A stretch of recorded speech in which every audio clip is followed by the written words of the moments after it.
Hi there folks, and welcome to the general overview video for the Mini Magic Kingdom layout. This is more of a behind the scenes or how it was made type of video compared to the daytime and nighttime tours. So let's begin with Main Street. Obviously on the sides of Main Street you can see a lot of Lego sets that I bought, assembled, and put together in this layout. The train station is a paper model by Mr. Robert Nava, and things like the horse-drawn trolley car were acquired off of eBay and placed in the model.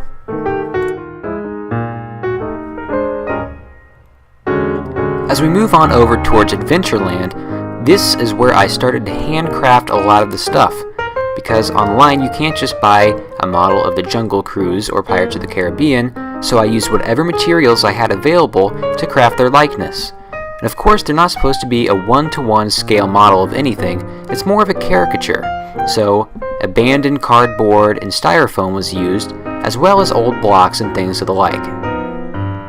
The Haunted Mansion here is another paper model, this time by Mr.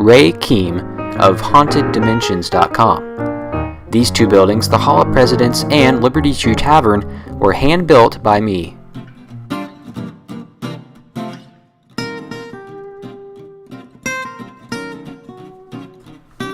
Also hand-built are the buildings that make up Tom Sawyer Island in the background, with Harper's Mill and the main Tom Sawyer Island building, as well as the raft.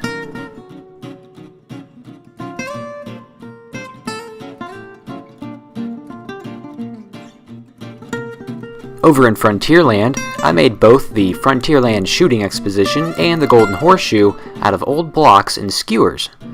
And Splash Mountain was a doozy to put together. Made with about 50 pounds of clay with an internal structure of skewers, it was sure a tough project.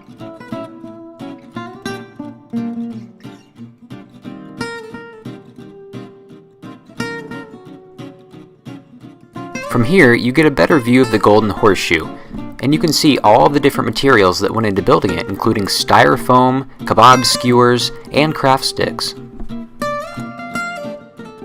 Another awesome paper model that made its way into the layout was Jim Folger's Country Bear Jamboree Playhouse, and Rebecca P. Chestney's Fantasyland Station. The Mad Teacups and Dumbo rides are collectibles that aren't sold anymore in stores, but I found them off of eBay.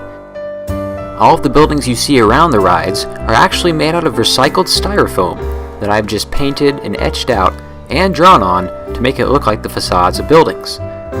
And of course, the iconic castle is a Lego set titled the Disney Castle that was released in 2016. This version of Fantasyland is modeled more after the 1955 original Disneyland version, with the gray castle facades. And actually, these buildings were one of the first ones I ever did when working on the model, which is why they look a little bit basic.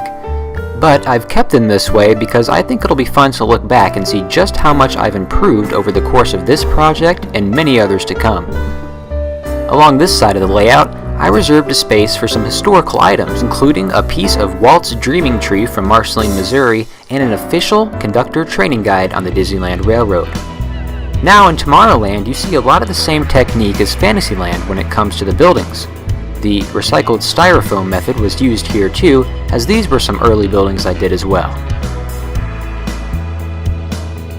The absolutely amazing paper model of Space Mountain was put together by Robert Nava, and the blue base was designed by Rebecca P. Chestney. On the outside of the facades of the buildings, I had some extra room, so I thought that I'd put the Primeval World diorama that you see on the Disneyland Railroad and the inside of Star Tours.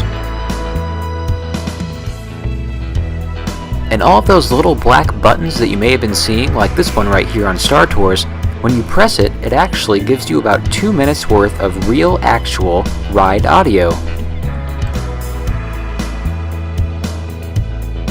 And if you're wondering, the TWA Moonliner model that you can see in the background with the wreath on it right now, it's actually a re-release of an old Strombrecker model.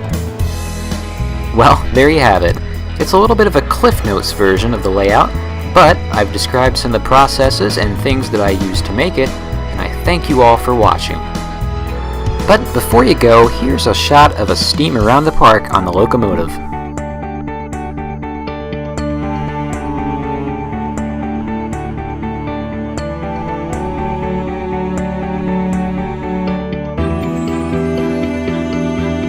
For a more in-depth tour of the park, go ahead and check out the daytime and nighttime tours of the Mini Magic Kingdom.